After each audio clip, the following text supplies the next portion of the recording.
சரி. இன்றைக்கி எபிரேயர் 11ஆம் அதிகாரம் பார்க்கலாம். அதில் பார்த்திங்கன்னா இது ஒரு முக்கியமான ஒரு அதிகாரம். ஸோ அது வரைக்கும் அந்த 10 அதிகாரங்கள் பார்த்திங்கன்னா அது 2 பகுதியை பார்த்தா இது 3ஆம் பகுதி விசுவாச வாழ்க்கை. சரிங்களா? விசுவாச வாழ்க்கையில் நடைமுறை வாழ்க்கை எப்படின்னு சொல்லி இந்த 11ஆம் அதிகாரத்துலேருந்து 13ஆம் அதிகாரம் வரைக்கும். இதுக்கு முன்னாடி பார்த்திங்கன்னா இயேசு கிறிஸ்து எப்படி விசேஷமானவர், தீர்க்கதரிசிகளை பார்க்கிலும் மேலானவர், தேவதூதரை பார்க்கிலும் மேலானவர். அவர் பார்த்திங்கன்னா ஆரோனுடைய ஊழியத்தை விட, அந்த நியாயப்பிரமாணத்தின் மூலமாய் உண்டாக்கப்பட்ட ஆசாரியர்களை விட இயேசு கிறிஸ்து மேலானவர். அவருடைய பிரதான ஆசாரியத்துவ ஊழியம் மேலானது அப்படின்னு சொல்லி அந்த 10 அதிகாரத்தில் பார்த்தோம். 11ஆம் அதிகாரத்திலேருந்து 13ஆம் அதிகாரம் வரைக்கும் விசுவாச வாழ்க்கை. சரிங்களா? நடைமுறை வாழ்க்கை, அதனுடைய சில காரியங்கள்லாம் இருக்கும். பார்ப்போம். இந்த 11ஆம் அதிகாரம் விசுவாசத்தை பற்றின ஒரு அதிகாரம். சரிங்களா? ரொம்ப ஒரு முக்கியமான ஒரு அதிகாரம். எப்படி நம்ம 1 கொரிந்தியர் 13 அன்பை பற்றி பார்க்குறோமோ, அதே மாதிரி 1 கொரிந்தியர் 12ஆம் அதிகாரத்தில் வரங்களை பற்றி நம்ம பார்க்க முடியாது. அதே மாதிரி முதல் 2 அதிகாரம், ஆதியாகமம் முதல் 2 அதிகாரத்தில் தேவனுடைய சிருஷ்டிப்பை பற்றி பார்க்கலாம். அதே மாதிரி வெளிப்படுத்தல் கடைசி 2 அதிகாரம் பார்த்திங்கன்னா பரலோகம் எப்படி இருக்கும் அப்படின்னு சொல்லி அந்த காரியத்தை அந்த மாதிரி பார்த்திங்கன்னா இதில் இந்த 11ஆம் அதிகாரம் விசுவாசத்தை பற்றி இருக்கும். சரிங்களா? அது ரொம்ப ரொம்ப ஒரு முக்கியமான ஒரு அதிகாரம். கிறிஸ்துவ வாழ்க்கையில் விசுவாசம் இல்லைன்னா ஒன்றுமே இல்லை. சரிங்களா? இப்போ நம்ம வேதத்தில் பார்க்குறோம், நாம் தரிசித்து நடவாமல் விசுவாசத்தை நடக்கிறோம். முழுக்க நம்ம விசுவாசத்தில் தான் எல்லாமே நம்ம செய்கிறோம். ஸோ விசுவாசத்தினாலே வராத யாவும் பாவமேன்னு சொல்லி நம்ம பார்க்குறோம். இப்போ விசுவாசம் அப்படிங்கிறது ஒரு ஆவி. சரிங்களா? விசுவாசத்தின் ஆவி அப்படின்னு சொல்லி சங்கீதம் 114 நம்ம பார்க்க முடியும். அதே மாதிரி பார்த்திங்கன்னா விசுவாசிக்கிறவனுக்கு எல்லாம் கூடும் சொல்லி நம்ம பார்க்குறோம். அந்த விசுவாசம் ஏன் நமக்கு முக்கியம்னா விசுவாசத்தினால தான் நம்ம எல்லாமே பெற்றுக்கொள்ள முடியும். சரிங்களா? இப்போ விசுவாசிக்கிறவனுக்கு எல்லாம் கூடும் சொல்லி ஆண்டவர் சொல்கிறார். சரிங்களா? இப்போ ஸ்தேவான் அப்போஸ்தலர் 6:10 நம்ம வாசிக்கிறோம். ஸ்தேவான் விசுவாசத்தினாலும் வல்லமையினாலும் நிறைந்தவனாய் ஜனங்களுக்குள்ளே பெரிய அற்புதங்களையும் அடையாளங்களையும் செய்தான்னு சொல்லி நம்ம பார்க்குறோம். அப்போ இயேசு கிறிஸ்து போகிற இடத்துலலாம் எதை எதிர்பார்த்தார் அப்படின்னா விசுவாசத்தை எதிர்பார்க்கணும். விசுவாசத்தின்படியே உனக்கு கடவுள்னு சொல்லி சொன்னார். அப்போ நீங்கள் விசுவாசத்தில் நீங்கள் விசுவாசம் உள்ளவர்களாக இருந்து நீங்கள் ஜெபத்தில் எவைகளையெல்லாம் கேட்பீர்கள் அவையெல்லாம் பெறுவீர்கள்னு சொல்லி சொல்கிறார். சரிங்களா? விசுவாசம் தான் நமக்கு முக்கியம். இந்த விசுவாசம் எப்படி வருது அப்படின்னா அந்த ரோமர் 10:17 நம்ம வாசிக்கிறோம். விசுவாசம் கேள்வியினாலே வரும், கேள்வி தேவனுடைய வசனத்தினாலே வரும்னு சொல்லி நம்ம பார்க்குறோம். விசுவாசம் தான் இந்த பேசிக். சரிங்களா? இப்போ கிறிஸ்தவ வாழ்க்கையில் அந்த ரட்சிப்புக்கு அடுத்து ரொம்ப முக்கியமான ஒரு காரியம் என்னென்னா அந்த விசுவாசம். இப்போ எல்லாமே விசுவாசம் தான். இப்போ எல்லாமே இந்த வேத வசனத்தை நம்ம கேட்கிறதன் மூலமாக, அதை தியானிக்கிறதன் மூலமாக அந்த விசுவாசம் நமக்கு வருதுன்னு சொல்லி நம்ம பார்க்கலாம். சரிங்களா? நான் சொல்கிறபடி அப்படியே குறிச்சிட்டு வாங்க. முதலாவது வசனம் விசுவாசம்னா என்ன அப்படின்னு சொல்லி இந்த இடத்துல விளக்குறாரு. விசுவாசமானது நம்பப்படுகளின் உறுதியும் காணப்படாதவங்களின் நிச்சயமாக இருக்குது. சரிங்களா? அதுதான் விசுவாசம். சரிங்களா? நம்ம பார்க்கவே இல்லை, ஆனால் அதை பெற்றுக்கொண்ட ஒரு உறுதி நமக்குள்ளே வரும். சரிங்களா? குறிப்பாக விசுவாசம் எப்படி வரும் அப்படின்னா தேவனுடைய வார்த்தை மூலமாக வரலாம், இல்லை ஒரு தேவன் ஒரு தரிசனத்தை கொடுத்தா நமக்கு வரலாம். சரிங்களா? அப்போ எப்படி வேணாலும் வரும். ஒரு சாட்சியை கேட்கும்போது நமக்கு விசுவாசம் வரலாம். அப்போ தேவ வசனத்தை நம்ம கேட்கும்போது நமக்கு விசுவாசம் வரும். சரிங்களா? அப்போ தேவன் பேசுகிறாருன்னு ஒரு தூதர்கள் பேசுகிறாங்க, நம்ம விசுவாசம் வரும். சரிங்களா? பல வகையில் நம்ம பார்க்கலாம். குறிப்பாக தேவ வசனத்தின் மூலமாக ஆண்டவர் அதிகமான இடைப்படுறதை நம்ம பார்க்க முடியும். இந்த வசனத்தின் மூலமாக நம்ம அதிகமான விசுவாசத்தை பெற்றுக்கொள்ளலாம். சரிங்களா? அதனாலே முன்னோர்கள் நற்சாட்சி பெற்றார்கள். சரிங்களா? அதான் பார்த்திங்கன்னா அந்த பழைய ஏற்பாட்டு பரிசுத்தவான்கள் எப்படி அந்த விசுவாசத்தினால நற்சாட்சி பெற்றார்கள்னு சொல்லி பின்னாடி எப்படியே சொல்லிட்டு வர. பழைய ஏற்பாட்டு பரிசுத்தவான்கள் எப்படியெல்லாம் விசுவாசத்தை காண்பிச்சாங்க, இப்போ அது மூலமாக அவங்க எப்படி நற்சாட்சி பெற்றாங்கன்னு சொல்லி அந்த காரியத்தை தான் இந்த அதிகாரம் ஃபுல்லாக விளக்குவார். 3ஆம் வசனம் பாருங்கள். அந்த உலகங்கள்னு இருக்கா, நான் சொல்கிறத மட்டும் அப்படியே குறிச்சிட்டு வாங்க. அந்த உலகங்கள் அப்படின்னு சொல்லி அதை மட்டும் ஒரு பாக்ஸ் போட்டு வச்சுக்கோங்க. ஸோ அதுதான் அந்த 3ஆம் வசனம். அப்போ உலகங்கள் எப்படி உண்டாயிடுச்சு அப்படின்னு சொல்லி சொல்கிறார். விசுவாசத்தினாலே நாம் உலகங்கள் தேவனுடைய வார்த்தையினாலே உண்டாக்கப்பட்டது என்றும் இவ்விதமாய் காணப்படுகிறவைகள் தோன்றப்படுகிறவைகளால் உண்டாகவில்லை என்றும் அறிந்திருக்கிறோம். ஸோ இன்றைக்கி பார்த்திங்கன்னா நிறையா தியரிஸ் இருக்குது.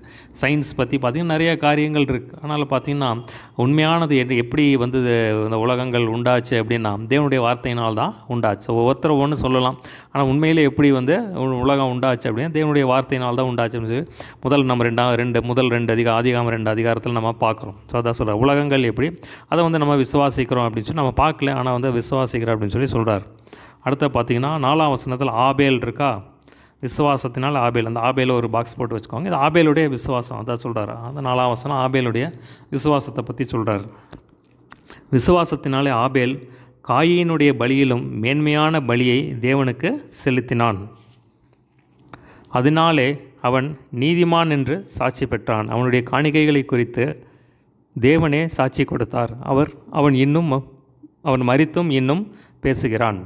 ஸோ இந்த இடத்துல சொல்கிறாரு, ஆபேல் வந்து பெஸ்ட்டான காணிக்கையை கொடுத்தாரு அப்படின்னு சொல்லி சொல்கிறார். அப்போ நம்ம ஆண்டவனுக்கு பெஸ்ட்டான காணிக்கையை கொடுப்போம், சரிங்களா? அப்போ பார்த்தீங்கன்னா அவன் நீதிமான் அப்படிங்கிற சாட்சியை பெற்றான் அப்படின்னு சொல்லி தேவன் சொல்கிறத நம்ம அந்த இடத்துல பார்க்குறோம். அடுத்த 5ஆம் வசனம் பாருங்கள்.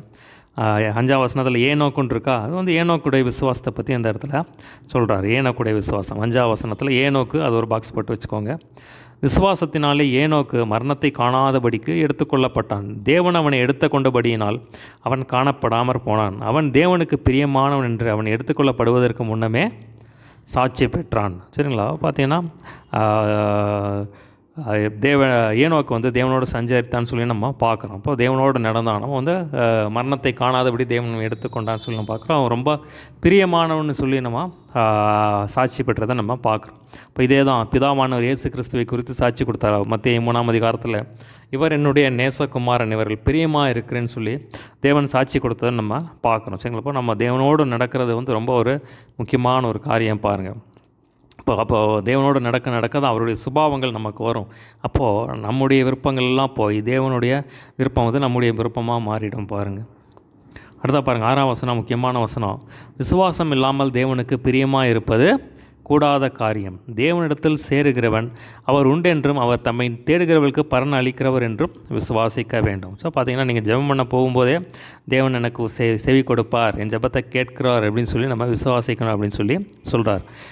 நம்ம வந்து எப்போவுமே நம்மக்கிட்ட விசுவாசம் இருக்குன்னு சொல்லி சொல்ல முடியாது. ஆனால் சூழ்நிலைகள் பல வகையாக மாறலாம். ஆனால் என்ன பிரச்சனை வந்தாலும் சரி நம்ம தேவன்கிட்ட வந்துடும் பாருங்கள். இப்போ அதான் வேதத்தில் பார்க்குறோம், ஒன்றுக்கும் கவலைப்படாமல் தேவனிடத்தில் எல்லாமே சொல்லுங்கள், அப்போ வந்து ஒரு மேலான சமாதானம் உங்களுக்கு வரும் அப்படின்னு சொல்லி சொல்கிறார். பார்த்திங்கன்னா என்ன நமக்கு பிரச்சனை, ஒருவேளை நமக்கு விசுவாசமே இல்லைனாலும் ஆண்டவர்கிட்ட வந்து சொல்லணும், ஆண்டவரே எனக்கு வந்து விசுவாசமே இல்லை, இந்த காரியத்தை குறித்து எனக்கு கொஞ்சம் கூட நம்பிக்கை இல்லை அப்படின்னு சொல்லி அதையும் நம்ம தைரியம் ஆண்டவர்கிட்ட வந்து சொல்லணும் பாருங்கள். அதில் அந்த அவிசுவாசத்தில் அந்த குறைந்த விசுவாசத்தில் தேவன் நமக்கு உதவி செய்ய நமக்கு வல்லவராக இருக்கிறார், சரிங்களா? பார்த்து என்ன ஆனாலும் சரி ஆண்டவர் பார்த்துக்கு வந்துடணும் பாருங்கள். என்ன பிரச்சனையாக இருந்தாலும் சரி நம்ம வந்து என்றைக்குமே வந்து பிரச்சனையை பெருசுப்படுத்தக்கூடாது. பிரச்சனையை தீர்க்கிற தேவனை தான் நம்ம பெருசுப்படுத்தணும் பாருங்கள், சரிங்களா? சாத்தான் என்ன பண்ணுவான், பிரச்சனையை பெருசு பண்ணிடுவான். ஒன்றுமே இல்லாத பிரச்சனையை பெருசு பண்ணி இவனால் முடியவே முடியாது, இவனுக்கு உதவி செய்ய யாரும் இல்லை அப்படின்னு சொல்லி இது ஆண்டவர் ஒன்றும் செய்யலை பார்த்தியா அப்படின்னு சொல்லி அந்த மாதிரி நிறைய காரியங்களை கொண்டு வருவான். ஆனால் பார்த்தீங்கன்னா தேவன் வந்து ஆண்டவர் சொல்கிறார், நான் உன்னை விட்டு விலகுவதும் இல்லை, உன்னை கைவிடுவதும் இல்லைன்னு சொல்லியிருக்கார். ஒரு நாள் அவர் நம்மளை தள்ளவே மாட்டார் பாருங்கள். தைரியமாக அவர் சமூகத்தில் வந்தால் நிச்சயமாக தேவன் நமக்கு உதவி செஞ்சு நம்மை விடுவிக்க வல்லவராக இருக்கிறார் பாருங்கள். அடுத்த பாருங்கள் 7ஆம் வசனத்தில் விசுவாசத்தினாலே நோவா, அந்த நோவா ஒரு பாக்ஸ் போட்டு வச்சுக்கோங்க. இது நோவாவுடைய விசுவாசத்தினாலே நோவா தற்காலத்திலே காணாதவர்களை குறித்து தேவ எச்சரிப்பு பெற்று பயபக்தி உள்ளவனாகி தன் குடும்பத்தை ரட்சிப்பதற்கு பேழையை உண்டு பண்ணினான். அதனாலே அவன் உலகம் ஆக்கினைக்குள்ளானதென்று தீர்த்து விசுவாசத்தினால் உண்டாகும் நீதிக்கு சுதந்திரவாளியானேன். இந்த இடத்துல இப்போ ஆண்டவர் நோவா கிட்ட சொல்கிறாரு ஒரு பேழையை உண்டாக்குன்னு சொல்லி. பார்த்திங்கன்னா அதை கேட்டு அவர் வந்து பேழையை உண்டாக்குனார். அதனால் பார்த்திங்கன்னா அந்த கூட இருந்த அந்த 8 பேரும் வந்து காக்கப்பட்டாங்க. அந்த நோவாவுடைய குடும்பம் வந்து காக்கப்பட்டதுன்னு சொல்லி நம்ம பார்க்குறோம். பார்த்திங்கன்னா தேவ எச்சரிப்பு பெற்று பயபக்தி உள்ளவனாகி குடும்பத்தை ரட்சிப்பதற்கு பேழையை உண்டு பண்ணினான். ஸோ பார்த்திங்கன்னா நம்மளும் நம்ம குடும்பத்தை வந்து காக்கிறதுக்கு நம்ம வந்து ஜாக்கிரதையாக இருக்கணும், எச்சரிக்கையாக இருக்கணும் பாருங்கள். நம்ம வீட்டில் வந்து ஒழுங்காக ரெகுலராக எல்லோரும் சர்ச்சுக்கு போகிறாங்களான்னு பார்க்கணும், எல்லோரும் ரட்சிக்கப்பட்டு வேதத்தை வாசித்து ஒழுங்காக தியானிக்கிறாங்களான்னு பார்க்கணும். அந்த இயேசு கிறிஸ்து சொல்கிறாரு, குடும்ப ஜெபம் வந்து நம்ம நடக்கிறது ரொம்ப முக்கியம். ஒவ்வொருத்தரும் உண்மையை கர்த்தருக்குள்ளே எப்படி இருக்காங்க அப்படின்னு சொல்லி நம்ம வந்து ஒவ்வொருவரையும் கண்காணிக்க வேண்டியது அவசியமாக இருக்குது, சரிங்களா? இப்போ யோசுவா சொல்கிறாரு, நானும் என் வீட்டாருமோ வென்றால் கர்த்தரையே நேசிப்போம்னு சொல்லி. அதனால தான் இயேசுக்கு சொன்னார், நீங்கள் உங்களுக்காகவும் பிள்ளைகளுக்காகவும் அழுங்கள் சொல்லி. இப்போ கீழ்ப்படியாத பிள்ளைகள் இருக்கலாம், அதுக்காக வந்து நீங்கள் ஜெபம் பண்ணுங்கள், நீங்கள் சொல்லுங்கள், நிச்சயமாக ஆண்டவரை பிடிச்சி எடுத்துகிட்டு வந்துடுவார், சரிங்களா? அப்போ நிச்சயமாக ஒருத்தர் ரட்சிக்கப்பட்டாலே இந்த வீடு முழுவதையும் நம்ம விசுவாசமாக இருந்தால் போதும், கர்த்தர் எல்லாத்தையும் கொண்டு வந்துடுவார் பாருங்கள், சரிங்களா? வேதத்தில் பார்க்குறோம். பிள்ளைகள் எல்லாரும் கர்த்தரால் போதிக்கப்பட்டிருப்பார்கள் சொல்லி நம்ம பார்க்குறோம். சரிங்களா? ஆண்டவர் சொல்கிறார், நீ வந்து நம்ம மாதிரியாக இருக்கணும் பாருங்க. ஆண்டவர் சொல்கிறார், நீ வேதத்தை மறந்தால் பிள்ளைகளை மறந்து விடுவேன்னு சொல்கிறார். அப்போ நம்ம வேதத்தை எடுத்து நம்ம சரியாக இருந்தோம்னா ஆண்டவர் எல்லாத்தையும் எடுத்துகிட்டு வந்துடுவார் பாருங்கள். முடிஞ்சளவு நம்ம பிள்ளைகளை வந்து கர்த்தருக்குள்ளே வளர்க்கணும் பாருங்கள். அது ஆண்டவர் சொல்கிறார், பிதாக்களே உங்கள் பிள்ளைகளை கர்த்தருடைய சிச்சையிலும் போதனையிலும் வளர்ப்பீர்களாக அப்படின்னு சொல்கிறார். சரி, பார்த்து முடியாத காரியங்களில் ஆண்டவர் முடிஞ்ச அளவுக்கு நீங்கள் வந்து தேவனுடைய வசனத்துக்குள்ளே வந்துடுங்க. ஆண்டவருடைய வசனத்துக்குள்ளே வசனத்தோடு உங்களை வந்து அலைன் பண்ணிக்கோங்க. சரிங்களாப்பா? ஆண்டவர் வசனம் சொல்லுது, அவ்வளோதான். அதுக்கு மேலே வந்து பேச்சே கிடையாது, மறு பேச்சே கிடையாது. ஆண்டவரையும் வசனத்துக்கு நான் கீழ்ப்படுகிறேன், ஒப்பு கொடுக்குறேன் அப்படின்னு சொல்லி யாரெல்லாம் வசனத்துக்கு எதுவும் எல்லாம் ஒப்பு கொடுங்க. எல்லாவற்றையும் ஆண்டவர் மாற்ற வல்லவராக இருக்கிறார் பாருங்கள். இப்படி ஜெபம் பண்ண ஆண்டவர் என்ன பண்ணுவார், நம்ம குடும்பத்தை ஒரு குட்டி பரலோகமாக மாற்றிடுவார் பாருங்கள். அடுத்த 8ஆம் வசனம் பாருங்கள். அடுத்த 8ஆம் வசனம், விசுவாசத்தினா ஆபிரகாம் ஒரு பாக்ஸ் போட்டுக்கோங்க. அதான் ஆபிரகாமுடைய விசுவாசத்தை இந்த இடத்துல சொல்கிறார். விசுவாசத்தினால ஆபிரகாம் தான் சுதந்திரமாக பெறப்போகிற இடத்திற்கு போகும்படி அழைக்கப்பட்ட போது கீழ்ப்படிந்து தான் போகும் இடம் இன்னதென்று அறியாமல் புறப்பட்டு போனான். விசுவாசத்தினாலே வாக்குத்தத்தம் பண்ணப்பட்ட தேசத்திலே பரதேசியை போல சஞ்சரித்து அந்த வாக்குத்தத்தத்திற்கு உடன் சுந்தராகி ஈசாக்கோடும் யாக்கோபோடும் கூடாரங்களிலே குடியிருந்தான். ஸோ அந்த இடத்துல சொல்கிறாரு, ஆபிரகாம் வந்து ஆண்டவர் சொன்னார், நான் காண்பிக்கும் தேசத்துக்கு போ அப்படின்னா தைரியமாக வந்துட்டார். சரிங்களா? எங்கே போகணுன்னு தெரியாது, ஆனால் வந்து தைரியமாக வந்துட்டார். விசுவாசத்தினால கீழ்ப்படிஞ்சு வந்தார். ஆனால் தேவன் அதே மாதிரி ஆசீர்வதிச்சார், பெருக பண்ணினார், பெயரை பெருமைப்படுத்தினார். எல்லாமே வந்து செஞ்சதை நம்ம பார்க்குறோம். வாக்குத்தத்தம் பண்ணப்பட்ட தேசம் வந்து ஆண்டவர் சொல்கிறார், நம்ம கானான் தேசத்தை உனக்கும் சந்ததிக்கும் இந்த கானான் தேசத்தை தருவேன்னாரு. அது மாதிரி பார்த்திங்கன்னா அதில் வந்து சஞ்சரித்தாங்க. யாக்கோபோடும் ஈசாக்கோடு கூடாரங்களை குடியிருந்தான்னு சொல்லி நம்ம பார்க்குறோம். ஏனெனில் தேவன் தாமே கட்டி உண்டாக்கின அஸ்திபாரங்களோட நகரத்திற்கு அவன் காத்திருந்தான். ஸோ தேவன் கட்டி உண்டாக்கின அஸ்திபாரம் நகரம்னா பரலோகம். சரிங்களா? பரலோகத்துக்கு காத்திருந்தான் அப்படின்னு சொல்லி நம்ம பார்க்குறோம். அடுத்தா பாருங்கள், 11ஆம் வசனம், சாராலும் விசுவாசத்தினாலே சாராலும் அது ஒரு பாக்ஸ் போட்டு வச்சுக்கோங்க. இது சாராளுடைய விசுவாசம். 11ஆம் வசனம். 12ஆம் வசனம் சாராளுடைய விசுவாசத்தினாலே சாராலும் வாக்குத்தத்தம் பண்ணினவர் உண்மையுள்ளவர் என்று எண்ணி கர்ப்பந்தரிக்க பலனடைந்து வயது சென்றவளாயிருந்தும் பிள்ளை பெற்றாள். ஆனபடியினாலே சரீரம் சத்தவள் என்று எண்ணத்தகும் ஒருவனாலே வானத்திலுள்ள பெருக்கமான நட்சத்திரங்களைப் போலவும் கடற்கரையில் உள்ள எண்ணிறைந்த மணலைப் போலவும் மிகுந்த ஜனங்கள் பிறந்தார்கள். ஸோ பார்த்திங்கன்னா ஆண்டவர் சொல்கிறார், வானமும் பூமியும் ஒளிந்து போகும், வார்த்தைகளோ ஒளிந்து போவதில்லை. சரிங்களா?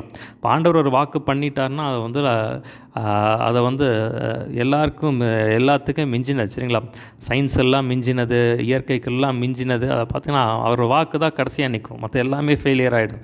சரிங்களா? மற்ற எல்லாமே ஃபெயிலியர் ஆகலாம். ஆனால் பார்த்திங்கன்னா அவருடைய வாக்கு வந்து மாறவே மாறாது. அந்த வாக்குத்தத்தத்தின் மேலே ஆபிரகாமும் விசுவாசமாக இருந்தாங்க. அதே மாதிரி சாராலும் விசுவாசமாக இருந்தாங்க. பார்த்திங்கன்னா ஆண்டவர் பார்த்திங்கன்னா சொன்னபடியே கடற்கரை திரளான மணலத்தை போல ஜனங்கள் வந்து அவங்க சந்ததி மூலமாக வந்துச்சு அப்படின்னு சொல்லி நம்ம பார்க்குறோம். இவர்கள் எல்லோரும் வாக்குத்தத்தம் பண்ணப்பட்டவைகளை அடையாமல் தூரத்திலே அவைகளை கண்டு நம்பி அணைத்து கொண்டு பூமியின் மேல் தங்களை அந்நியரும் பரதேசிகளும் என்று அறிக்கையிட்டு விசுவாசத்தோடு மரித்தார்கள். ஸோ பார்த்திங்கன்னா இவங்களுக்கு வந்து நிறைய வாக்குத்தத்தங்கள் சொல்லப்பட்டுருந்துச்சு. ஆனால் சில வாக்குத்தத்தங்கள் வந்து நிறைவேறல. ஸோ பார்த்திங்கன்னா கானான் தேசத்தை தருவேன்னாரு, பட் அந்த பின்வரும் சந்ததி தான் வந்து சுந்தரித்து கொள்கிறாங்க. ஸோ பார்த்திங்கன்னா சில காரியங்கள் வந்து அவங்க வாழ்க்கையில் வந்து நிறைவேறல. இப்படி அறிக்கை எடுக்கிற, ஆனால் வந்து அவங்களுக்குள்ளே என்ன இருந்துச்சு அப்படின்னா விசுவாசம் இருந்துச்சு. சரிங்களா? ஆண்டவர் வாக்கு பண்ணிட்டாரு, சந்ததி கிடைக்கும் அப்படின்னு சொல்லி விசுவாசத்தோடு அவங்க மரித்தாங்க.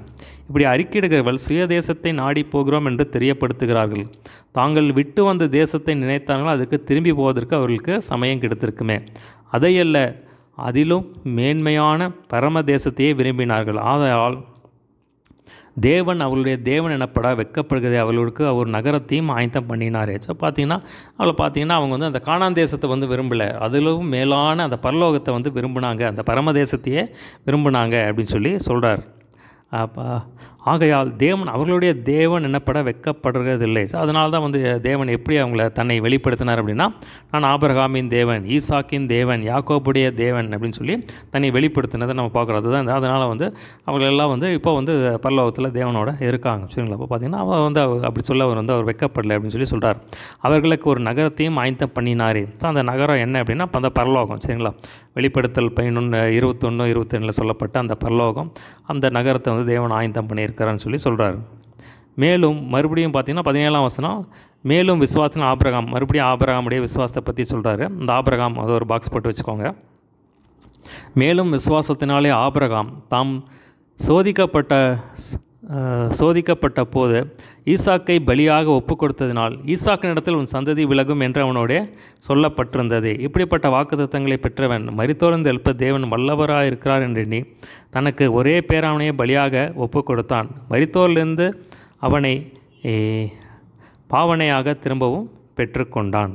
பார்த்தீங்கன்னா ஆண்டவர் ஆபிரகாம் பார்த்து சொல்கிறாரு, ஈசாக்கை வந்து எனக்கு பலியிடு அப்படிங்கிறாரு. அவன் போய் தைரியமாக இப்போ பலியிடுத்தான். ஆனால் ஆண்டவர் சொல்லியிருக்காரு ஈசாக்கன் மூலமாக தான் அவன் சந்ததி விளங்கும்னு சொல்லியிருக்காரு. சரிங்களா? ஆனால் பார்த்தீங்கன்னா அவன் தெரியும் எப்படி இருந்தாலும் வந்து இந்த மாதிரி தான் சந்ததி வரும், ஏதாவது ஒன்று ஆண்டவர் அற்புதம் செஞ்சு கண்டிப்பாக என் பிள்ளையை கொண்டு வந்துடுவான்னு சொல்லி தைரியமாக ஒப்பு கொடுத்தான். ஆனால் பார்த்தீங்கன்னா அதே மாதிரி வந்து பிள்ளையை திருப்பி பெற்றுக்கொண்டான் அப்படின்னு சொல்லி நம்ம பார்க்குறோம். 20ஆம் வசனம் பாருங்கள். விசுவாசத்தினால ஈசாக்கு ஒரு பாக்ஸ் போட்டு வச்சுக்கோங்க. ஈசாக்குடைய விசுவாசத்தை பற்றி சொல்கிறார். விசுவாசத்தினால் ஈசாக்கு வருங்காரியங்களை குறித்து யாக்கோபையும் ஏசாவையும் ஆசீர்வதித்தான். ஸோ அது ரொம்ப முக்கியமான ஒரு வசனம் பாருங்கள். ஈசாக்கு வந்து அவர் பிள்ளைகளை வந்து ஆசீர்வதிக்க யாக்கோபு ஏசாவை யாக்கோபு. அப்போ தகப்பன் வந்து பிள்ளைகளை ஆசீர்வதிக்கிறார். அப்போ அவங்க எப்படி ஆசீர்வதிச்சாரோ அப்படியே பிள்ளைகள் ஆசீர்வதிக்கப்படுறாங்க. இன்றைக்கி நம்ம பிள்ளைகளை வந்து நம்ம ஆசீர்வதிக்கணும். சரிங்களா? பார்த்திங்கன்னா பிள்ளைகளை போய் நாயே பெய்யன்னு எல்லாம் கத்திகிட்டு இருக்கக்கூடாது. அப்போ தவறு செய்வாங்க, ஆனால் திருத்துங்க. அதுக்காக வந்து சாப வார்த்தைகளை கண்டிப்பாக நம்ம வந்து சொல்லக்கூடாது. சரிங்களா? நீ வந்து ஒன்றத்துக்குமே ஆக மாட்ட, நீ வந்து மாடு மேய்க்கதாலாகி நீ போய் அந்த மாதிரி நீ இப்போ அந்த மாதிரி நிறைய திட்டுவாங்க. சரிங்களா? அப்போ பார்த்திங்கன்னா ஒரு கெட்ட வார்த்தைகளை போட்டு திட்டுறது, சபிக்கிற வார்த்தைகளை திட்டுறது. ஆண்டவர் சொல்கிறார், பிள்ளைகள் வந்து தவறு செய்வாங்க, வாலிபர்களும் இடருவாங்க. பட் ஆனால் வந்து நம்ம அதை பொறுமையாக இருந்து நல்லா கர்த்தருக்குள்ளே நல்லா என்கரேஜ் பண்ணி அவங்கள கொண்டு வரணும். பாருங்கள், நம்ம ஆசீர்வதிக்கணும். பார்த்திங்கன்னா நம்ம எப்படி ஆசீர்வதிக்கணும் அப்படியே வந்து அவங்க ஆசீர்வதிக்கப்படுவாங்க. சரிங்களா? அப்போ பார்த்திங்கன்னா கொஞ்சம் முரண்டு பிடிச்சாலும் தேவனுக்குள்ளே நீங்கள் உட்காந்து ஊக்கமாக ஜெபம் பண்ணும்போது நிச்சயமாக ஆண்டவர் ஒரு பெற்றோருடைய கண்ணீரை பார்த்துட்டு ஆண்டவர் சும்மா இருக்க மாட்டார். பாருங்கள். சரிங்களா? அப்போ நிச்சயமாக ரட்சிப்புக்குள்ளே கொண்டு வந்துடுவார். அவங்கள நிமித்தம் வந்து அவங்கள வந்து கொண்டு வந்துடுவார். அவங்கள வந்து ஆசீர்வதிப்பார். பிள்ளைகள் நல்லா ஆசீர்வதிக்கணும். பாருங்கள், பிள்ளைகள் கர்த்தரால் போதிக்கப்பட்டிருப்பார்கள். பிள்ளைகளுடைய சமாதானம் பெரிதாக இருக்கும். பிள்ளைகள் வாழ கர்த்தர் பிள்ளைகளை வாழாக்காமல் தலையாக்குவார், கீழாக்காமல் மேலாக்குவார். பிள்ளைகள் ஞானத்தில் வளர்த்தியிலும் தேவக்கிருவிலும் மனுஷ தேவிலும் அது எதையுமாய் பெருகுவார்களாக. பார்த்தீங்கன்னா நம்ம சொல்லுங்கள், நீ அநேக ஜாதிகளுக்கு கடன் கொடுப்பாய், நீயோ கடன் வாங்க இருப்பாய். பிள்ளைகள் வந்து உயர்ந்த அடைக்கலத்தில் வைக்கப்படுவார்களாக. பிள்ளைகள் வந்து கர்த்தருக்குள்ளே நடப்பார்கள். பிள்ளைகள் வந்து முதிர் வயதிலும் கனி தந்து புஷ்டியும் பசுமையாக இருப்பான்னு சொல்லி நீங்கள் தேவனுடைய வாக்குத்தத்தங்களெல்லாம் எடுத்து அவங்களுக்காக வந்து ஆசீர்வதித்து ஜெபம் பண்ணுங்க. ஸோ நீங்கள் என்ன சொல்கிறீங்களோ அதை அப்படியே ஆண்டவர் செஞ்சிருவார். பாருங்கள். சரிங்களா?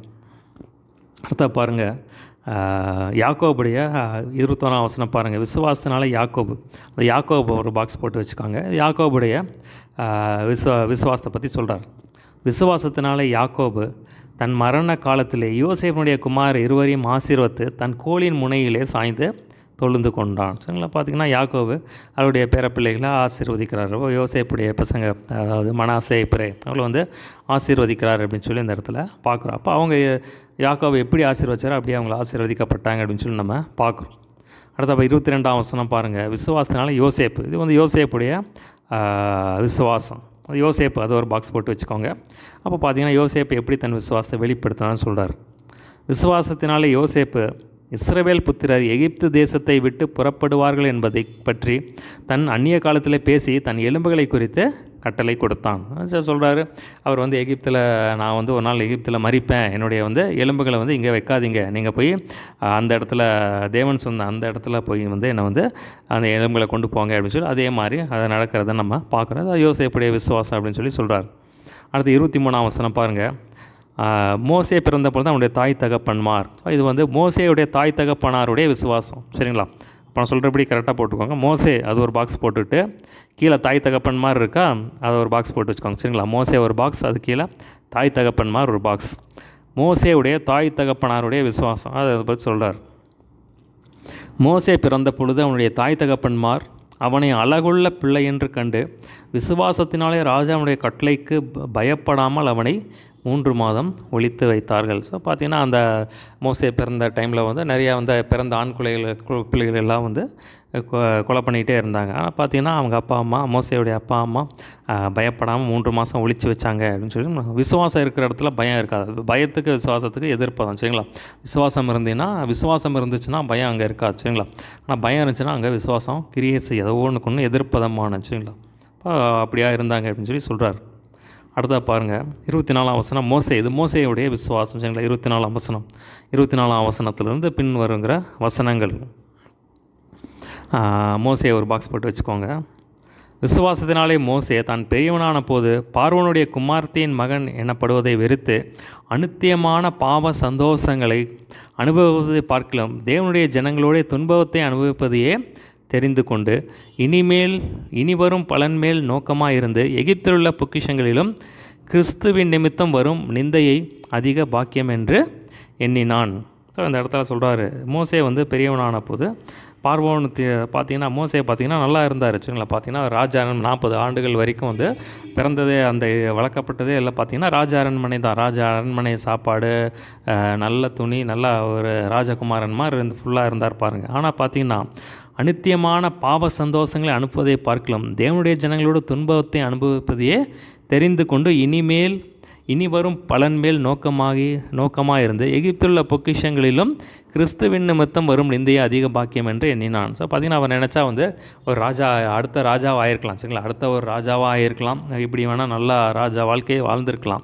ஆனால் பார்த்திங்கன்னா அவங்க அம்மா வந்து தான் சொல்லியிருக்காங்க, சரிங்களா. அப்போ அவங்க அம்மா தான் சொல்லியிருக்கணும், சரிங்களா. அவங்க அம்மா தான் வந்து நீ வந்து ஒரு எபிரேயன், நீ வந்து எகிப்தியன் கிடையாது, நீ வந்து ஒரு எபிரேயன், உன் சகோதரர்லாம் எப்படி துன்பப்படுறாங்க பாரு, நீ அவர்களுக்காக எதாவது செய்யணும் அப்படின்னு சொல்லி அந்த பக்தி வைராக்கியத்தை ஊட்டினது வந்து அவங்க அம்மா தான், சரிங்களா. அப்போ பார்த்திங்கன்னா அதனால் வந்து அவர் பார்த்திங்கன்னா அதை பார்த்தேன், நான் வந்து தேவனுக்காக ஏதாவது செய்யணும் அப்படின்னு சொல்லி அந்த ஒரு வைராக்கியத்தோடு இருந்த அந்த 40வது வயதில் வந்து துடிப்பாக இருந்ததை நம்ம பார்க்க முடியும். பார்த்திங்கன்னா இந்த இடத்துல நம்ம பார்க்குறோம், அநித்தியமான பாவ சந்தோஷங்களை அனுபவிப்பதை பார்க்கலாம் தேவனுடைய ஜனங்களோடு துன்பத்தை அனுபவிப்பதையே தெரிந்து கொண்டான்னு சொல்லி நம்ம பார்க்குறோம். அப்போ இனிமேல் வரும் பலனை அதே மாதிரி நம்ம பார்க்குறோம். பார்த்திங்கன்னா அதே மாதிரி இருந்தார், பார்த்திங்கன்னா தைரியமாக வெளியே வந்தார், சரிங்களா. அப்போ நினச்சா ராஜா வாழ்க்கை எல்லாமே இருக்குது அவருக்கு, சரிங்களா. அவர் ராஜாவை கூட மறிச்சிருக்கலாம். ஆனால் பார்த்திங்கன்னா இல்லை, என் ஜனங்கள் வந்து அழிந்து போகிறான்னு சொல்லி பார்த்திங்கன்னா அவர் எல்லாத்தையும் விட்டுட்டு வரார். வேதத்தில் நம்ம பார்க்குறோம், அந்த வாலிப வயசில் நம்ம பாவ சந்தோஷங்கள் எல்லாம் விட்டு தேவனுக்காக நம்ம மறைவில் நம்ம பரிசுத்தமாக நம்ம காத்து கொண்டோம்னா தேவன் நிச்சயமாக நம்மளை ஆசீர்வத்தை உயர்த்த வல்லவராக இருக்கிற. அப்போ தானியேலை வந்து தேவன் வந்து ஆசீர்வத்தை உயர்த்த நம்ம பார்க்குறோம். அதே மாதிரி பார்த்திங்கன்னா தாவீது பார்த்திங்கன்னா வாலிப வயசில் ஆண்டவரை தேடினதை நம்ம பார்க்குறோம். யோசேப்பு பார்த்திங்கன்னா வாலிப வயசில் ஆண்டவருக்காக உறுதியானதை நம்ம பார்க்குறோம். தேவன் அவர்கள் எல்லாம் உயர்த்தினா இருப்பார், சரிங்களா. ஏற்ற காலம் வரும்போது நிச்சயமாக தேவன் அவர்களை உயர்த்த வல்லவராக இருக்கிறார், சரிங்களா. விசுவாசத்தினாலே அவன் அதர்சனமானவை தரிசிக்கிறத போல உறுதியாக இருந்து ராஜாவின் கோபத்துக்கு பயப்படாமல் எகிப்தை விட்டு போனான். ஸோ பார்த்திங்கன்னா பயப்படாமல் வந்து அவர் போகிறாரு அப்படின்னு சொல்லி நம்ம அந்த இடத்துல பார்க்குறோம்.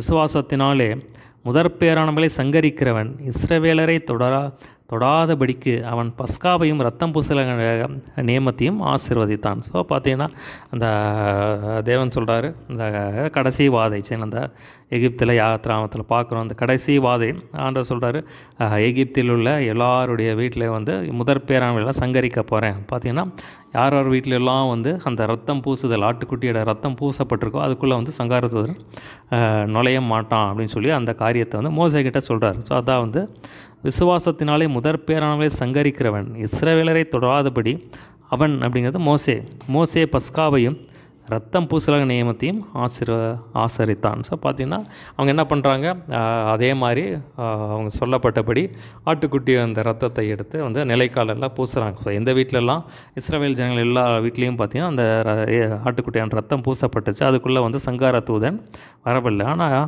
எகிப்துக்குள்ளே இருக்கிறவங்க எல்லாம் அதுக்குள்ளே வந்து அந்த சங்கார தூதன் போது எல்லா வீட்லேயும் சாவு வந்துச்சு அப்படின்னு சொல்லி நம்ம பார்க்கணும். விசுவாசத்தில் நடந்துச்சுன்னு சொல்லி சொல்கிறார். அடுத்தது பார்த்திங்கன்னா இஸ்ரவேல் ஜனங்களுடைய அந்த காரியத்தை பற்றி சொல்கிறார். 29ஆம் வசனம் பாருங்கள். விசுவாசத்தினாலே அவர்கள் சிவந்த சமுத்திரத்தை உலர்ந்த தரையை கடந்து போவது போல கடந்து போனார்கள். எகிப்தியர் அப்படி செய்ய துணிந்து அமிழ்ந்து போனார்கள். ஸோ விசுவாசத்தினாலே சிவந்த சமுத்திரத்தை கடந்து போனாங்கன்னு சொல்லி சொல்கிறார். விசுவாசத்தினாலே எரிகோ பட்டணத்தின் மதில்கள் 7 நாள் சுற்றி வரப்பட்டு விழுந்தது. சரிங்களா, பார்த்தீங்கன்னா எரிகோ பட்டணங்கள் 7 நாள் சுற்றி வர சொன்னார். அதே மாதிரி 7ஆம் நாள் 7 முறை சுற்றி வந்தோடனே அது விழுந்துச்சு சொல்லி நம்ம பார்க்குறோம். அதெல்லாம் விசுவாசத்தில் நடந்தது. சரிங்களா, இப்போ இந்த ஸ்ட்ராட்டஜி எல்லாமே பார்த்திங்கன்னா யோசுவா வந்து தேவன்கிட்ட இருந்து பெற்றுக்கொள்கிறார். அதேபடி வந்து செயல்படுத்துகிறாங்க. அடுத்தா பாருங்கள், 31ஆம் வசனம். ராகாப் இருக்கா, அது ஒரு பாக்ஸ் போட்டு வச்சுக்கோங்க. ராகாப் அது ஒரு பாக்ஸ் போட்டு வச்சுக்கோங்க. விசுவாசத்தினாலே ராகாப் என்னும் வேசி வேவுகாரை சமாதானத்தோடு ஏற்றுக்கொண்டு கீழ்ப்படியாதவர்களுடைய சேதமாகாது இருந்தால். ஸோ பார்த்திங்கன்னா யோசுவா வந்து அனுப்புகிறார். ஸோ 2 பேரை வந்து வேவுக்காரரை அனுப்புகிறார். ஸோ பார்த்திங்கன்னா அந்த இடத்துல ராகா வேசிக்கிட்ட போகிறாங்க. அப்புறம் அவங்க வந்து ஒழிச்சு வச்சோன்னே சரி எல்லாம் பார்த்திங்கன்னா எல்லாருமே வந்து ரொம்ப பயத்தில் இருக்காங்க அப்படின்னு சொல்லி அவங்கள வந்து, ஆனால் பார்த்திங்கன்னா அவங்களாம் உடனே அதுக்குள்ளே அந்த விஷயத்தை அவங்க தெரிஞ்சு வந்து அவங்க வந்து கேட்குறாங்க. பார்த்திங்கன்னா அவன் யாரும் இல்லைன்னு சொல்லி அனுப்பி விடுறான். ராகாப் வந்து அந்த மாதிரி செஞ்சதுனால அந்த குடும்பம் வந்து காக்கப்பட்டுச்சு அப்படின்னு சொல்லி நம்ம பார்க்குறோம். அடுத்த பாருங்கள், 32ஆம் வசனம். பின்னும் நான் என்ன சொல்லுவேன், கிதியோன், பாராக், சிம்சோன், எப்தா, தாவீது, சாம்பேல் என்பவர்கள் எம் தீர்க்கதரிசிகளின் குறித்து நான் விவரம் சொல்ல வேண்டுமானால் காலம் போதாது. பார்த்திங்கன்னா இவங்கெல்லாம் வந்து விசுவாசத்தினால செயல்பட்டாங்க, விசுவாசத்தினால பெரிய காரியங்களை செஞ்சாங்க அப்படின்னு சொல்லி நம்ம அந்த இடத்துல சொல்கிறார். அடுத்தது கீழே இருக்கிற வசனங்கள் பாருங்கள். 35. விசுவாசத்தினாலே அவர்கள் ராஜ்யங்களை ஜெயித்தார்கள், நீதியை நடப்பித்தார்கள், வாக்குத்தத்தங்களை பெற்றார்கள், சிங்கங்களின் வாய்களை அடைத்தார்கள். ஸோ பார்த்திங்கன்னா விசுவாசத்தினாலே ராஜ்யங்களை ஜெயித்தார்கள். ஸோ விசுவாசத்தினால தான் பார்த்திங்கன்னா நிறையா யுத்தம் செய்து நிறையா பட்டணங்களை பிடிச்சாங்க அப்படின்னு சொல்லி யோசுவா பார்த்திங்கன்னா 31 ராஜாக்களை கொன்று போட்டான்னு சொல்லி நம்ம பார்க்குறோம். அது மாதிரி பார்த்திங்கன்னா தாவீது போன இடத்துலலாம் வெற்றி. சரிங்களா, பார்த்திங்கன்னா விசுவாசத்தினால செஞ்சதை நம்ம பார்க்குறோம். நீதியை நடப்பித்தார்கள். ஸோ பார்த்திங்கன்னா நீதியாய் வாழ்ந்தாங்க அப்படின்னு சொல்லி நாம் பார்க்குறோம். ஏசாயாவில் பார்க்குறோம், நீதியினால் ஸ்திரப்பட்டிருப்பாயின்னு சொல்லி ஆண்டவர் சொல்கிறார், கொடுமைக்கு தூரமாவாயின்னு சொல்லி சொல்கிறார். இப்போ விசுவாசத்தினால நீதியை நடப்பித்தான்னு சொல்லி பார்க்குறோம். வாக்குத்தத்தங்களை பெற்றார்கள். ஸோ பார்த்திங்கன்னா வாக்குத்தத்தங்களை பெற்றார்கள், விசுவாசத்தினாலே வாக்குத்தத்தங்களை பெற்றார்கள்னு சொல்லி நம்ம பார்க்குறோம். சிங்கங்களின் வாய்களை அடைத்தார்கள். சரிங்களா, பார்த்திங்கன்னா தானியேல் பார்த்திங்கன்னா விசுவாசத்தினால தேவன் பேரில் விசுவாசமாக இருந்ததுனால சிங்கங்கள் வந்து சேதப்படுத்தாதபடிக்கு தேவன் காத்து கொண்டான்னு சொல்லி நம்ம பார்க்குறோம். அக்கினியின் உக்கிரத்தை அவிழ்த்தார்கள். ஸோ பார்த்திங்கன்னா நம்ம சாத்ராக், மேஷாக், ஆபேத்நேகோ அந்த அக்னி ஜுவாலையில் போடுறாங்க, அந்த அக்னிக்குள்ளே போடுறாங்க. ஆனால் பார்த்திங்கன்னா அவங்களுக்கு ஒரு சேதம் இல்லாதபடி அவங்களுக்கு காக்கப்பட்டாங்கன்னு சொல்லி நம்ம பார்க்குறோம். பட்டய கருக்குக்கு தப்பினார்கள். ஸோ பார்த்திங்கன்னா விசுவாசத்தினாலே பட்டய கருக்கு இப்போ தாவீது சவுல் வந்து பார்த்திங்கன்னா எத்தனையோ முறை தாவீதை வந்து பிடிக்கிறதுக்கு முயற்சி பண்ணார். ஆனால் பார்த்திங்கன்னா தேவன் வந்து தாவீதை வந்து சவுல் கையில் வந்து ஒப்பு கொடுக்கல. பார்த்திங்கன்னா தப்பிச்சாங்க அப்படின்னு சொல்லி நம்ம அநேக காரியங்கள் நம்ம பார்க்க முடியும். பலவீனத்திலே பலன் கொண்டார்கள். வேதத்தில் பார்க்குறோம், பலவீனனும் தன்னை பலவான் என்று சொல்வானாங்க அப்படின்னு சொல்லி நம்ம பார்க்கணும். அப்படி தான் சொல்லணும். பாருங்கள், பலவீனனும் நான் பலவானாக இருக்கேன், தேவவசனத்தை சொல்ல நமக்குள்ளே பலன் வரும். ஆனால் இந்த புதிய ஏற்பாட்டு காலத்தில் இயேசு கிறிஸ்து நமக்காக எல்லாமே சிலுவையில் செஞ்சு முடிச்சிட்டார். சரிங்களா, இயேசு கிறிஸ்து எல்லாமே சிலுவையில் செஞ்சு முடிச்சிட்டார். நம்ம வேதத்தில் பார்க்குறோம், நம்முடைய பலவீனங்களை ஏற்றுக்கொண்டு நம்முடைய துக்கங்களை சுமந்தார், நம்முடைய நோய்களை சுமந்தார்னு சொல்லி நம்ம பார்க்குறோம். இப்போ இயேசு கிறிஸ்து நம்முடைய பலவீனத்தை ஏற்றுக்கொண்டார். பார்த்தீங்கன்னா இப்போ நான் வந்து விடுதலையாக இருக்கேன். சரிங்களா, அப்போ சொல்கிறாரு விசுவாசத்தினாலே விசுவாசிக்கிறவனுக்கு எல்லாம் கூடும், உலகத்தில் இருக்க உங்களுக்கு இருக்கிறவர் பெரியவர், விசுவாசமே உலகத்தை ஜெயிக்கிற ஜெயம்னு சொல்லி நம்ம பார்க்குறோம். பலன் கொண்டார்கள்னு சொல்லி நம்ம பார்க்குறோம். யுத்தத்தில் வல்லவர்கள் ஆனார்கள், அந்நியருடைய சேனைகளை முறியடித்தார்கள். ஸோ விசுவாசத்தினாலே வந்து நிறையா ஜெயத்தை பெற்றார்கள் அப்படின்னு சொல்லி நம்ம பார்க்குறோம்.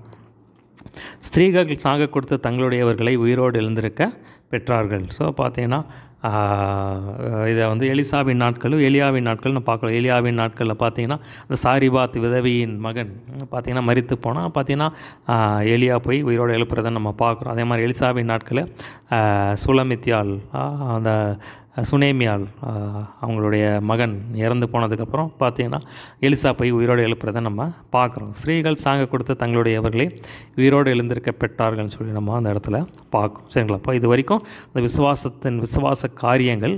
இதுக்கு பின்னாடி வந்து அடுத்த பகுதி. சரிங்களா, இதுக்கு பின்னாடி இருக்கிறது வந்து அடுத்த பகுதி. வேறு சிலர் மேன்மையான உயிர்த்தெழுத்தை அடையும்படி விடுதலை பெற சம்மதியாமல் வாதிக்கப்பட்டார்கள். அந்த 36ஆம் வசனத்தை வேணால் தலைப்பாக போட்டு வச்சுக்கோங்க. 36லேருந்து அடுத்த 40ஆம் வசனம் வரைக்கும் அடுத்த பகுதி. வேறு சிலர் நிந்தனைகளையும் அடிகளையும் கட்டுகளையும் காவலையும் அனுபவித்தார்கள். ஸோ மற்ற கீழே இருக்கிறவர்களாம் பார்த்திங்கன்னா எல்லோரும் வந்து விசுவாசத்துக்காக நின்றாங்க, ஆனால் நிறையா பாடுகள் பட்டாங்க அப்படின்னு சொல்லி கீழே இருக்கிற வசனத்தில் சொல்கிறார். 36ஆம் வசனத்தை வேணால் தலைப்பாக போட்டு வச்சுக்கோங்க, 36 முதல் அடுத்த கடைசி வரைக்கும். வேறு சிலர் நிந்தனைகளையும் அடிகளையும் கட்டுகளையும் காவலைகளையும் அனுபவித்தார்கள். கல்லெறியுண்டார்கள், வாளால் அறுப்புண்டார்கள், பரீட்சை பார்க்கப்பட்டார்கள், பட்டயத்தினாலே வெட்டப்பட்டு மரித்தார்கள். செம்மறியாட்டு தோள்களையும் வெள்ளாட்டு தோள்களையும் பொறுத்து கொண்டு திரிந்து குறைவையும் உபத்திரவத்தையும் துன்பத்தையும் அனுபவித்தார்கள். உலகம் அவர்களுக்கு பாத்திரமாக இருக்கவில்லை. அவர்கள் வனாந்திரங்களையும் மலைகளையும் குகைகளையும் பூமியின் வெடிப்புகளையும் சிதறுண்டு அலைந்தார்கள். இவர்கள் எல்லாரும் விசுவாசத்தினாலே நற்சாட்சி பெற்றும் வாக்குத்தத்தம் பண்ணப்பட்டதை அடையாமற் போனார்கள். பார்த்திங்கன்னா நிறைய பேர் எல்லாம் பார்த்திங்கன்னா இவங்க வந்து வாக்குத்தத்தம் பண்ணப்பட்டதை பெற்று நிறைய பாடுகள் பட்டாங்க. இப்போ பார்த்திங்கன்னா நிறையா ரொம்ப உபத்திரவப்பட்டு நிறைய பேர் மரித்தாங்க, இரத்த சாட்சியாக மரித்தாங்க, வாளால் அறுப்புண்டு நிறைய பாடுகள் பட்டு மரித்தாங்க. ஆனால் பார்த்திங்கன்னா அதை பற்றி சொல்கிறாரு, விசுவாசத்தினாலே நற்சாட்சி பெற்றாங்க அப்படின்னு சொல்லி வாக்குத்தத்தம் பண்ணப்பட்டதை அடையாமற் போனார்கள். அவர்கள் நம்மை அல்லாமல் பூர்ணராகாதபடிக்கு விசேஷத்த நன்மையானதொன்றை தேவன் நமக்கென்று முன்னதாக நியமித்திருந்தார். ஸோ பார்த்திங்கன்னா இவர்களெல்லாம் நிறைய பேர் வந்து பாடுபட்டு மரித்தாங்க. ஆனால் பார்த்திங்கன்னா இங்கே அங்கே பாடுபட்டாலும் விசுவாசத்தோடு மரித்தாங்க. பரலோகத்தில் பார்த்திங்கன்னா அவங்களுக்கு நிச்சயமாக அதுக்கான பயங்கரமான ரிவார்டு அவங்களுக்கு இருக்கும். சரிங்களா? அப்போ பார்த்திங்கன்னா எல்லாமே தேவன் வந்து ஒருத்தருக்குமே கடனாளி அல்ல. இங்கே பட்ட பாடுகளுக்கு ஒருவேளை இங்கே பூமியில் பலன் கிடைக்கலானாலும் அதுக்கான ரிவார்டு எல்லாம் சேர்த்து வச்சு தேவன் வந்து பரலோகத்தில் கொடுத்துருவார். சரிங்களா? 40ஆம் வசனம் பாருங்கள். அவர்கள் நம்மை இல்லாமல் பூர்ணராகாதபடிக்கு விசேஷ நன்மையானதொன்றை தேவன் நமக்கென்று முன்னதாக நியமித்திருந்தார். இப்போ பார்த்திங்கன்னா விசேஷ நன்மையானது அப்படின்னு என்னென்னா இயேசு கிறிஸ்து தான். சரிங்களா? இப்போ இயேசு கிறிஸ்து வந்தது தான் விசேஷம். சரிங்களா? இப்போ இயேசு கிறிஸ்து வந்ததுனால தான் அந்த புதிய ஏற்பாடு நமக்குள்ளே வந்துச்சு. இப்போ நம்ம புதிய உடன்படிக்கைக்குள்ளே இருக்கோம். சரிங்களா? பழைய ஏற்பாட்டில் இருக்கிற அவங்க வந்து நியாயப்பிரமாணத்தினால் கட்டப்பட்டிருந்தாங்க. சரிங்களா? நியாயப்பிரமாணத்தின் சார்பத்துக்கு உட்பட்டிருந்தாங்க அப்படின்னு சொல்லி நம்ம பார்க்குறோம். சரிங்களா? பார்த்திங்கன்னா இப்போ வந்து நம்ம வந்து ஆவியின் பிரமாணத்தில் இருக்கோம். ஆவியின் இயேசு கிறிஸ்துவ உண்டாகிய ஆவியின் பிரமாணத்தில் இந்த பூர்ண பிரமாணத்துக்குரியவர்களாக இருக்கும். சரிங்களா? இப்போ இயேசு கிறிஸ்து வந்ததுனால இயேசு கிறிஸ்து நமக்காக எல்லாமே சிலுவையில் செஞ்சு முடிச்சிட்டார். நமக்காக ஆசீர்வாதத்தை நிறையா சம்பாதிச்சு வச்சுருக்காரு. சரிங்களா? அப்போ புதிய ஏற்பாட்டை கொடுத்துருக்காரு, இந்த பூர்ண பிரமாணத்தை கொடுத்துருக்காரு, புது உடன்படிக்கைக்குள்ளே நம்ம கொண்டு வந்திருக்கார். இப்போ இயேசு கிறிஸ்து நமக்கு பெரிய சொத்து. இந்த நன்மைகளெல்லாம் நமக்கு ஆண்டவர் கொடுத்துருக்காரு. அதுதான் வந்து நமக்கு கிடைச்சிருக்கிற அந்த நம்ம வந்து இப்போது நியாயப்பிரமாணத்தில் கீழ்ப்பட்டவர்கள் அல்ல, கிருபைக்கு கீழ்ப்பட்டவர்கள். இதுதான் ஆண்டவர் நமக்கு பண்ணின அந்த விசேஷத்த நன்மை. சரிங்களா? இப்போ விசேஷத்த நன்மைங்கிறது இதுதான். சரிங்களா? நம்ம தேவன் நம்ம கொடுத்த அந்த இப்போ கிருபை பிரமாணத்துக்குள்ளே நம்ம இருக்கோம், பூர்ண பிரமாணத்துக்குள்ளே இருக்கோம். சரிங்களா? அந்த புதிய உடன்படிக்கைக்குள்ளே இருக்கோம். அதுதான் அந்த விசேஷத்த நன்மை அப்படின்னு சொல்லி சொல்கிறார். தேவன் நமக்கென்று முன்னதாக நியமித்திருந்தார். இப்போ இயேசு கிறிஸ்து சிலுவையில் எல்லாமே முடித்ததுனால நம்ம வந்து ஃப்ரீயாக வந்து விடுதலை ஆகிட்டோம். ஸோ அதுதான் அந்த இடத்துல சொல்கிறார். இப்போ இதில் நம்ம என்ன பார்த்தோம் அப்படின்னா விசுவாசம்னா என்ன அப்படின்னு சொல்லி நம்ம பார்த்தோம். உலகங்கள் எப்படி வந்து தேவன் வார்த்தையில் உண்டாக்குச்சு, அதை நம்ம விசுவாசிக்கிறோம்னு சொல்லிட்டோம். ஆபேலுடைய விசுவாசத்தை பார்த்தோம். இப்படி மேலானதை வந்து அவர் வந்து பலி கொடுத்தாரு, மேன்மையான பலியை கொடுத்தாரு அப்படின்னு சொல்லி அதை பார்த்தோம். இப்போ ஏனோக்கு எப்படி தேவனுக்கு பிரியமாக இருந்தான்னு சொல்லி அந்த விசுவாசத்தை பார்த்தோம்.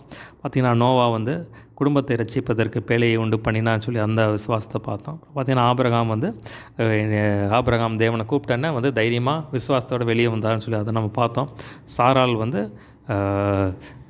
வயது சென்றவளாக இருந்தோம், விசுவாசத்தினால வந்து பிள்ளை பெற்றாள் அப்படின்னு சொல்லி நம்ம அந்த காரியத்தை பார்த்தோம். பார்த்திங்கன்னா அவங்க எல்லாருமே பார்த்திங்கன்னா சில வாக்குத்தத்தங்கள் நிறைவேறலை அப்படின்னாலும் அவங்க என்ன பண்ணாங்க அப்படின்னா அந்த பரம தேசத்துக்காக காத்திருந்தாங்க அப்படின்னு சொல்லி அதை நம்ம பார்த்தோம். மறுபடியும் பார்த்திங்கன்னா தேவன் வந்து ஆபிரகாமுடைய விசுவாசத்தை பற்றி சொல்லும்போது அவர் வந்து தேவன் ஈசாக்கை பலி கொடுத்ததுனால மறுபடியும் வந்து ஒரு விசுவாசத்தினால் அதை பெற்றுக்கொண்டான்னு சொல்லி அந்த மாதிரி பார்ப்போம். ஈசாக்கு பிள்ளைகளை வந்து ஆசீர்வதித்தான்னு சொல்லி அந்த பார்ப்போம். யாக்கோபு வந்து தன்னுடைய பேரப்பிள்ளைகளை ஆசீர்வதித்தான்னு சொல்லி அந்த காரியத்தை பார்த்தோம். யோசேப்பு வந்து நான் வந்து ஒரு நாள் மரிச்சிருவேன், அதனால் வந்து என் எலும்புகளை வந்து நீங்கள் வந்து அந்த இடத்துல கானானுக்கு கொண்டு போய் அங்கே வந்து நீங்கள் என்ன வந்து அங்கே கொண்டு போய் என் எலும்புகளை வந்து அங்கே இடத்த அடக்கம் பண்ணுங்கன்னு சொல்லி அந்த காரியத்தை நம்ம பார்த்தோம். மோசே தாய் தகப்பன்மாருடைய விசுவாசத்தை பார்த்தோம். அது மாதிரி மோசே வந்து பார்த்திங்கன்னா பெரியவனான போது பார்வோனுக்கு பயப்படாமல் தைரியமாக வெளியே வந்தான்னு சொல்லி அந்த காரியத்தை பார்த்தோம். அது மாதிரி பார்த்திங்கன்னா பஸ்காவை அதாவது ரத்தம் பூசுதல் ஆகிய அந்த பஸ்காவை வந்து ஆசரித்தான், அதனால் வந்து அவங்களாம் காக்கப்பட்டார்கள் சொல்லி அந்த காரியத்தை பார்த்தோம். சிவந்த சமுத்திரத்தை கடந்தார்கள்னு சொல்லி பார்த்தோம். எரிகோ இப்படி விழுந்துச்சுன்னு சொல்லி அந்த காரியத்தை பார்த்தோம். ராகாப் என்னும் வேசி வந்து எப்படி விசுவாசத்தினால தன்னையும் தன் குடும்பத்தையும் காப்பாற்றி கொண்டான்னு சொல்லி அந்த பார்த்தோம். இன்னும் பார்த்தா அநேக நம்ம விசுவாசத்தினாலே ராஜ்யங்களை ஜெயித்தாங்க, வாக்குத்தத்தங்களை பெற்றாங்க, பலவீனத்தில் பலன் கொண்டாங்கன்னு சொல்லி அநேக காரியத்தை நம்ம பார்த்தோம். பார்த்திங்கன்னா இன்னொரு குரூப் வந்து நிறையா பாடுகள் பட்டாங்க, ஆனால் வந்து அவங்க விசுவாசத்தோடு மரித்தாங்க. அவளுக்கான ஸ்பெஷல் ரிவார்டு இருக்குது அப்படின்னு சொல்லி அந்த காரியத்தை பார்த்தோம். இப்போ பார்த்திங்கன்னா இப்போ இயேசு கிறிஸ்துப்போ விசேஷ நன்மையானது ஒன்று வந்து தேவன் நமக்காக வைத்திருக்கிறார். இப்போ பார்த்திங்கன்னா இயேசு கிறிஸ்து நம்ம புது உடன்படிக்கைக்குள்ளே கொண்டு வந்திருக்கிறார். நியாயப்பிரமாணத்தின் சாபத்துக்கு நம்ம விடுதலை ஆக்கியிருக்கார். பூர்ண பிரமாணத்துக்குள்ளே கொண்டு வந்திருக்கார். கிருபையின் காலத்துக்குள்ளே கொண்டு வந்திருக்கிறார். புதிய உடன்படிக்கைக்குள்ளே கொடுத்துருக்கார். அதான் விசேஷ நன்மை அப்படின்னு சொல்லி நம்ம அந்த காரியத்தை பார்த்தோம். சரிங்களா? சின்ன ஜெபம் பண்ணி முடிச்சிடலாம். ஏசப்பா, நீர் எங்களோடு பேசின வார்த்தைக்காய் நன்றி ஆண்டவரே. ஏசப்பா, விசுவாசம் கேள்வினாலே வரும், கேள்வி தேவனுடைய வார்த்தையினாலே வரும் சொன்னீரே. எங்கள் விசுவாசத்தை இன்னும் வர்த்திக்க பண்ணுங்க, இன்னும் இடத்துல கிட்டி சேர கர்த்த கிருபை செய்யுங்க ஆண்டவரே. ஏசப்பா, இப்படியா நாங்கள் விசுவாச வீரர்களாக எங்களுக்கு கிருபை செய்யுங்க ஆண்டவரே. விசுவாசத்தின் ஆவியினால் நிரப்புங்க. என்ன அதிகமாக இரவும் பகலும் வேதத்தில் தியானமாக இருக்க கிருபை செய்யுங்க. நான் மாத்திரம் மைப்பட்டும் சொல்லப்பட்ட நீர் எங்களுக்காக விசேஷ நன்மையானதொன்றை வைத்திருக்கிறீர், நியமித்திருக்கிறீர். அதுக்காக நியமித்திருந்தே காய் ஸ்தோத்திரம் ஆண்டவரே. சொல்லப்பட்ட அவசரங்கள் நூறாய் பெருகி பலன் கொடுக்கட்டதை கேட்குற ஒரு வாழ்க்கையில் ஏசப்பா விசுவாசம் பெருகட்டும் ஆண்டவரே. நீ பற்றிக்குள்ள கர்த்தர் கிருபை செய்யும். நாம் மாத்திரம் மையப்படட்டும் ஆண்டவரே. அதிக நமக்குமே உமக்கே செலுத்துக்கிறோம். இயேசு நாமத்தை எல்லாவற்றும் கேட்குறோம் ஜீவன் நல்ல பிதாவே. ஆமென்.